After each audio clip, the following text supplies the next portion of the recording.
Salam kerahiman. Hari ini 7 Juni. Kita akan baca dari 1279.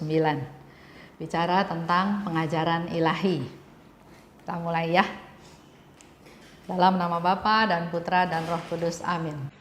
Kemuliaan kepada Allah di surga dan damai di bumi bagi orang yang berkenan kepadanya.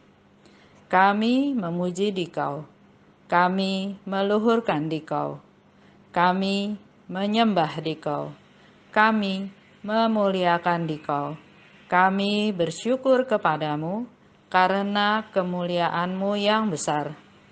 Ya Tuhan Allah, Raja Surgawi, Allah Bapa yang Maha Kuasa. Ya Tuhan Yesus Kristus, Putra yang Tunggal. Ya Tuhan Allah, Anak Domba Allah, Putra Bapa. Engkau yang menghapus dosa dunia, kasihanilah kami. Engkau yang menghapus dosa dunia, kabulkanlah doa kami. Engkau yang duduk di sisi Bapa, kasihanilah kami. Karena hanya Engkaulah kudus, hanya Engkaulah Tuhan, hanya Engkaulah Maha Tinggi, ya Yesus Kristus, bersama dengan Roh Kudus dalam kemuliaan Allah Bapa. Dalam nama Bapa dan Putra dan Roh Kudus. Amin.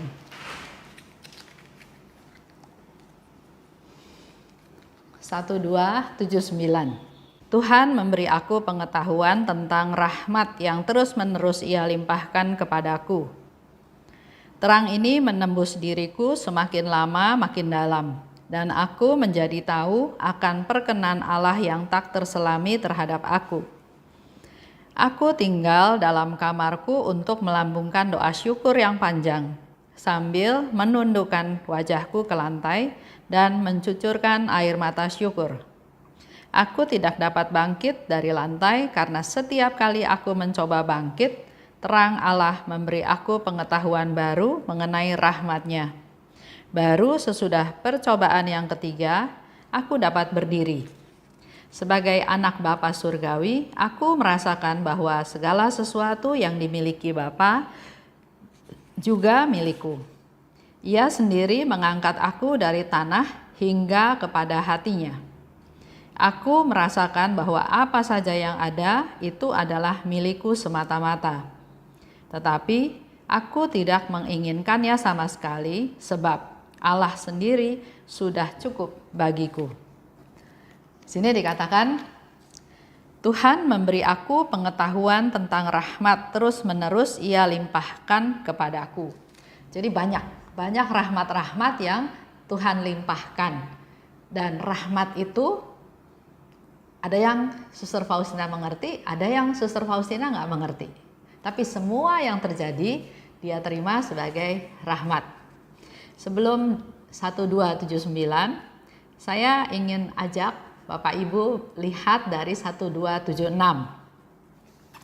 Kalau kita lihat 1276, itu sepertinya ada rentetannya ya. 1276 terjadi pada tanggal 16 September 1937.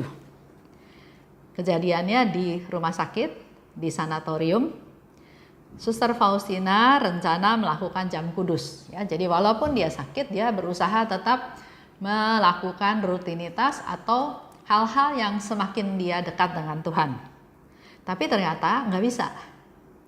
Karena jam 8 malam dia sakit parah sampai pingsan. Jadi dia nggak bisa lakukan jam kudus.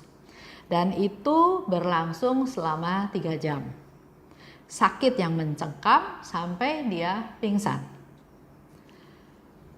Akhirnya dia nggak lakukan jam kudus, tapi Yesus memberikan satu informasi kepada Suster Faustina bahwa dengan cara ini ternyata Suster Faustina ambil bagian dalam sakratul mautnya Tuhan Yesus di Getsemani. Jadi penderitaan yang Faustina alami selama jam 8 sampai jam 11 malam itu disebutkan sebagai cara Suster Faustina ambil bagian waktu Yesus dalam sakratul maut di Taman Getsemani. Kita ingat ya, waktu itu Yesus bilang ke Bapa, "Bapa, kalau boleh piala ini lewat daripadaku. Tapi kehendakmu lah yang terjadi." Kalau kita ikut novena kerahiman ilahi, kita tahu juga kenapa Yesus sampai berkata seperti itu.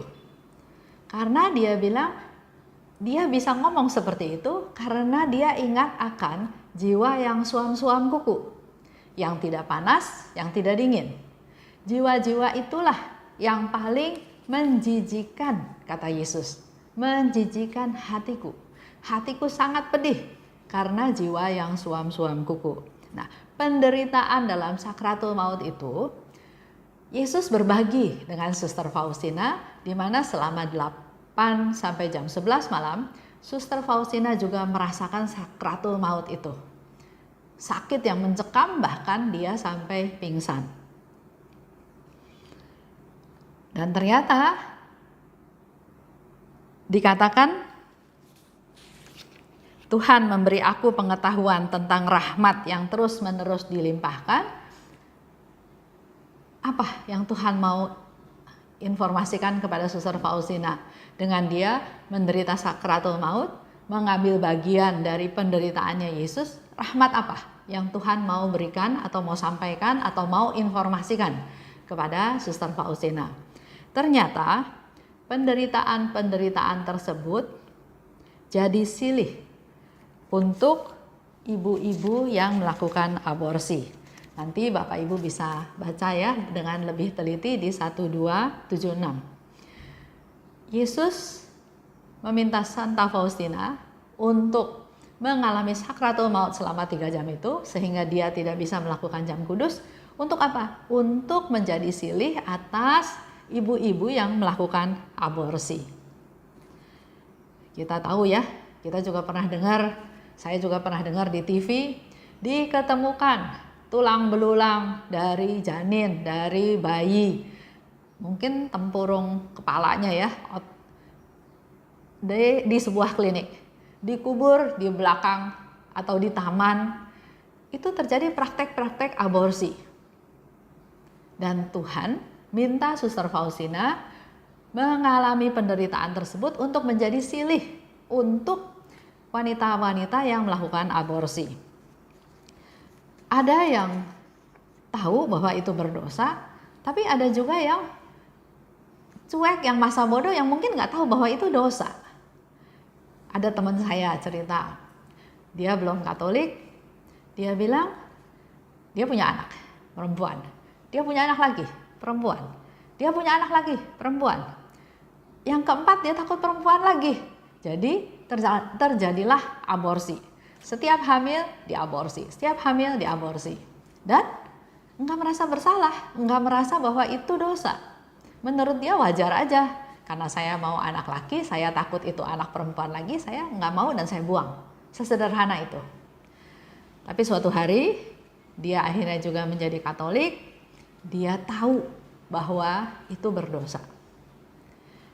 Dia menerima sakramen tobat, dia minta ampun atas segala dosa-dosanya, dan ternyata dengan sungguh-sungguh berdoa, dia menerima atau mendapatkan anak yang keempat itu laki-laki. Itu suatu cerita yang terjadi ya. Nah, kita yang sudah tahu bahwa ternyata Tuhan itu juga sangat concern dengan perbuatan-perbuatan dosa aborsi.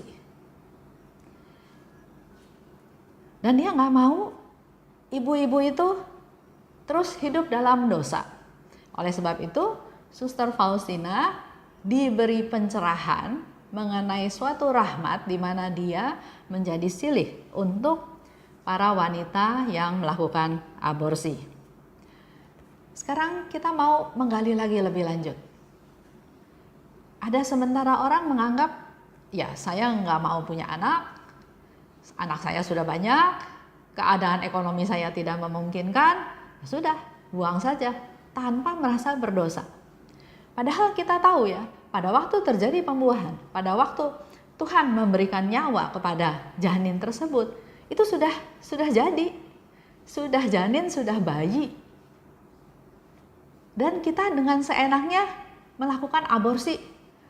Apakah dikuret, apakah dengan obat-obatan, apakah dioperasi. Luar biasa jahat sebetulnya ya. Kalau kita lihat contoh orang berantem, misalnya nonton silat ya, berantem. Mereka masing-masing berusaha mempertahankan nyawanya. Tapi akhirnya misalnya satu mati. Nah, lain sama aborsi. Aborsi itu, janin itu, bayi itu betul-betul nggak berdaya. Tuhan titipkan janin itu di kandungan seorang ibu yang tugasnya adalah harusnya menjaga, memelihara, memberi makan, tapi malah dibunuh.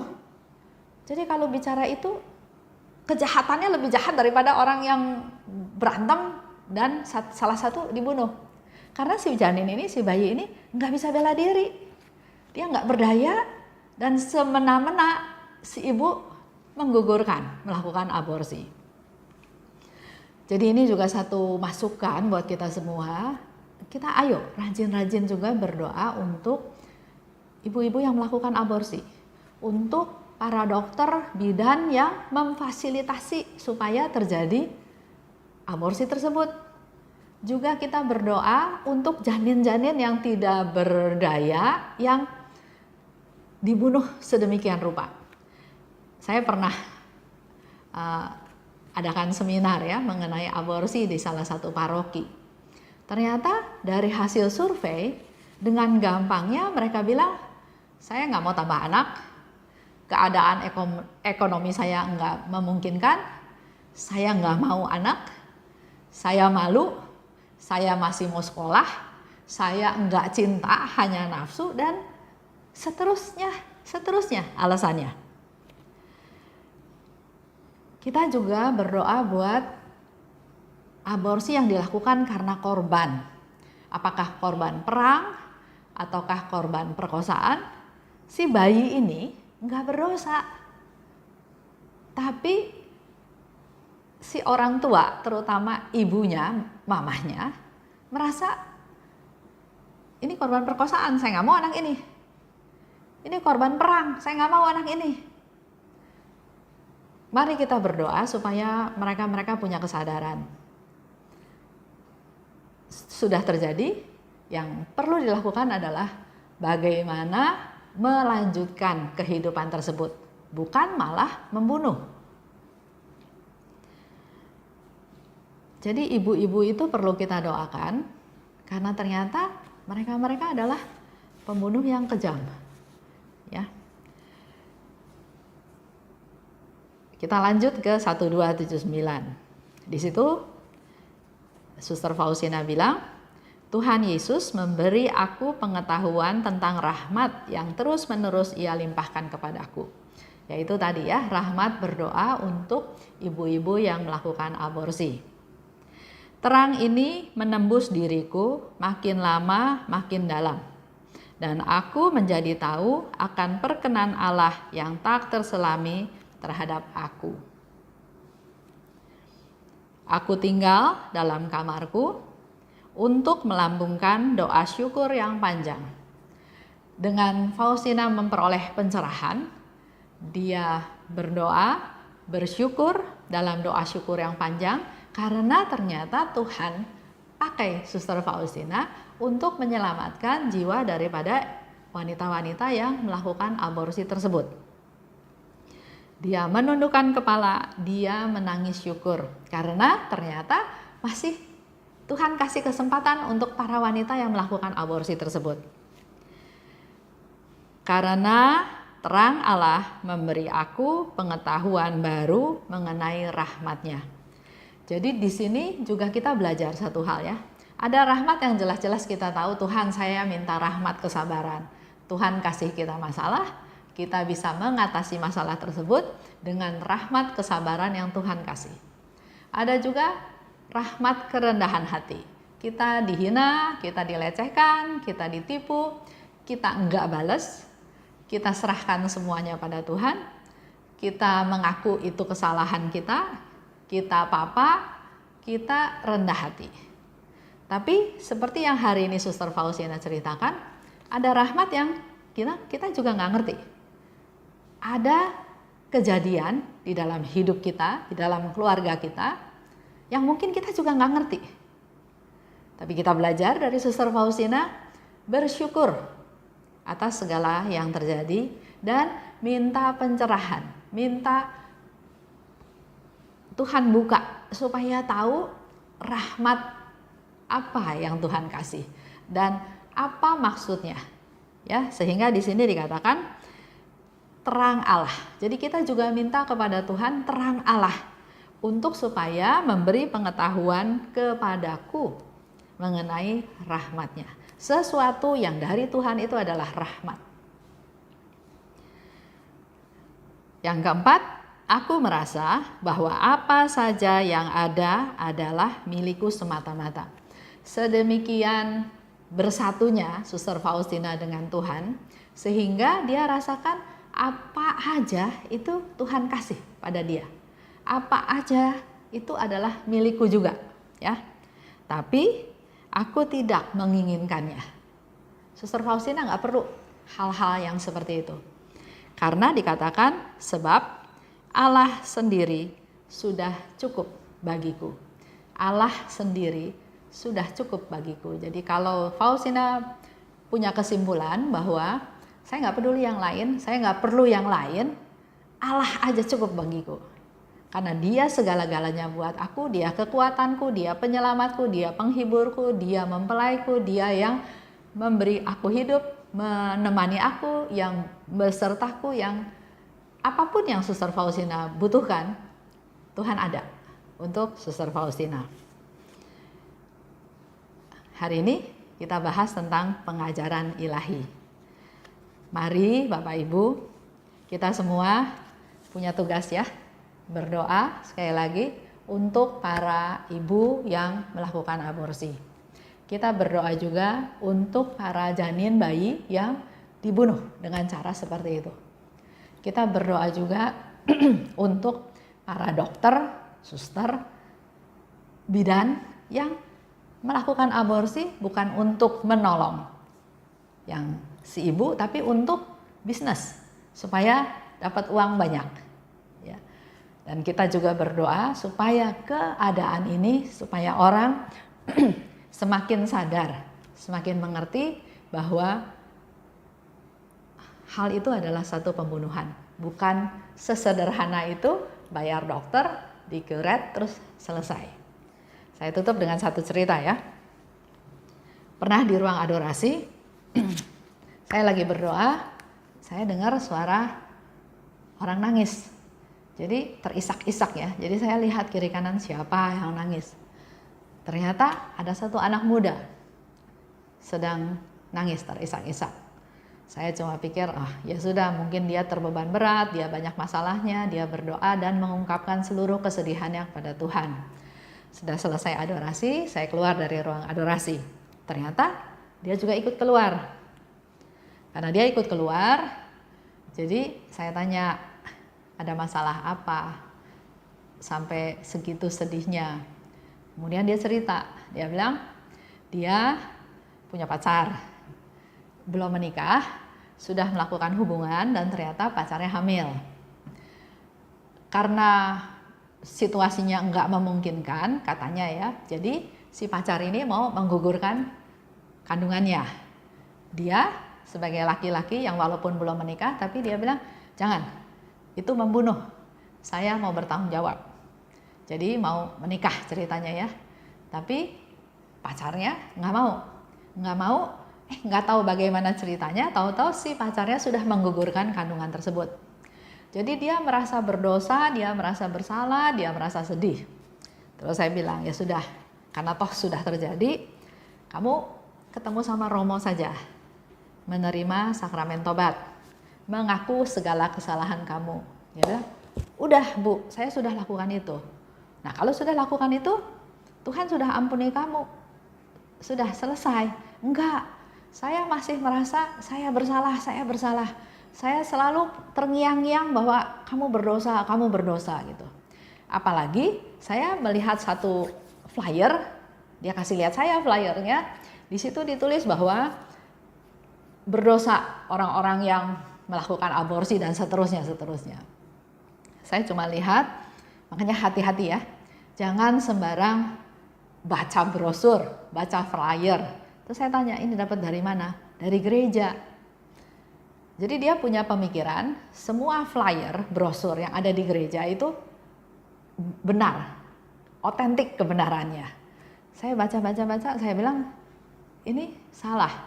Penerbitnya juga nggak jelas siapa, yang ngomong juga siapa, hanya sekedar leaflet, edaran gitu aja. Itu satu. Terus yang kedua, saya tanya, kamu kan sudah ngaku dosa? Iya. Kamu tahu Tuhan sudah ampuni kamu? Tahu, tapi terngiang-ngiang terus bahwa saya berdosa.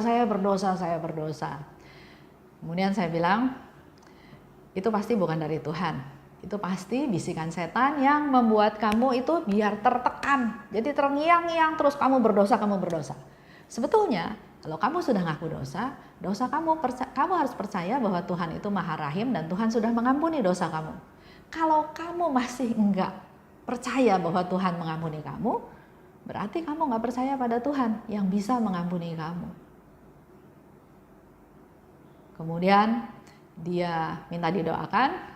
Saya bilang, ya kita berdoa, besok-besok kamu terus lagi datang ke sakramen Maha Kudus, menyembah Tuhan, tapi punya iman bahwa saya berdosa, saya sudah mengaku semua dosa saya, dan saya percaya Allah yang Maha Rahim mengampuni dosa saya. Dan untuk kesananya, jangan berbuat dosa lagi. Tapi jangan membiarkan suara terngiang-ngiang tuduhan kamu berdosa itu membiarkan kamu makin lama makin jatuh. Ya, itu salah satu hal yang terjadi akibat terjadinya aborsi. Baik, saya tutup dengan doa penutup. Dalam nama Bapa dan Putra dan Roh Kudus, amin. Allah Bapa yang Maha Baik, terima kasih atas pencerahan yang Kau berikan pada hari ini, di mana melalui Suster Faustina kami juga tahu bahwa kami perlu banyak berdoa untuk mereka-mereka yang melakukan kesalahan, melakukan dosa, yang kadang mereka sendiri tidak sadar bahwa mereka melakukan kesalahan. Kami berdoa untuk para janin, bayi yang diaborsi, untuk para ibu yang dengan sengaja mengaborsi kandungan mereka hanya karena mereka enggak mau bertanggung jawab, mereka merasa malu, mereka belum mau anak tersebut atau tidak mau anak tersebut. Ampuni mereka ya Tuhan. Juga kami berdoa untuk para dokter, para medis yang melakukan aborsi untuk kepentingan mereka sendiri. Semoga mereka semua menjadi sadar akan apa yang dilakukannya, bertobat dan kembali kepadamu. Terima kasih Bapa, dalam nama Putramu kami berdoa dan bersyukur. Amin. Dalam nama Bapa dan Putra dan Roh Kudus, amin. Salam kerahiman.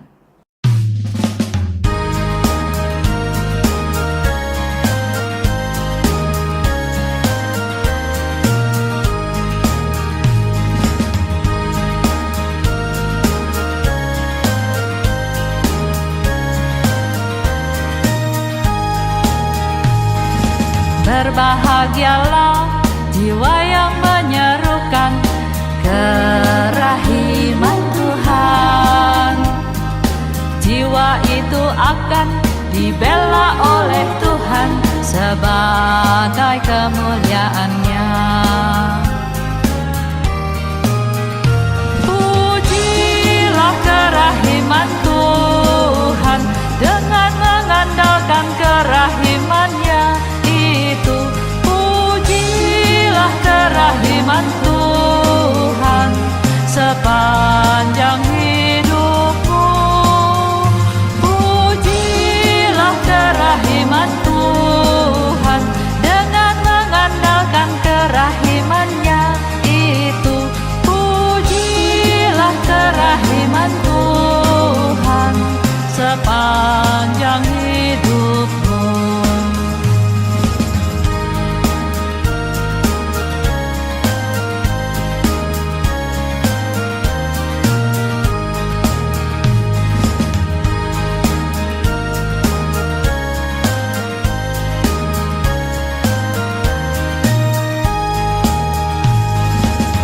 berbahagialah jiwa yang menyerukan kerahiman Tuhan. Jiwa itu akan dibela oleh Tuhan sebagai kemuliaan-Nya. Pujilah kerahiman Tuhan dengan mengandalkan kerahiman-Nya itu. Pujilah kerahiman Tuhan sepanjang hidupmu. Pujilah kerahiman Tuhan dengan mengandalkan kerahiman-Nya itu. Pujilah kerahiman Tuhan sepanjang hidupmu. Pujilah kerahiman Tuhan dengan mengandalkan kerahiman-Nya itu.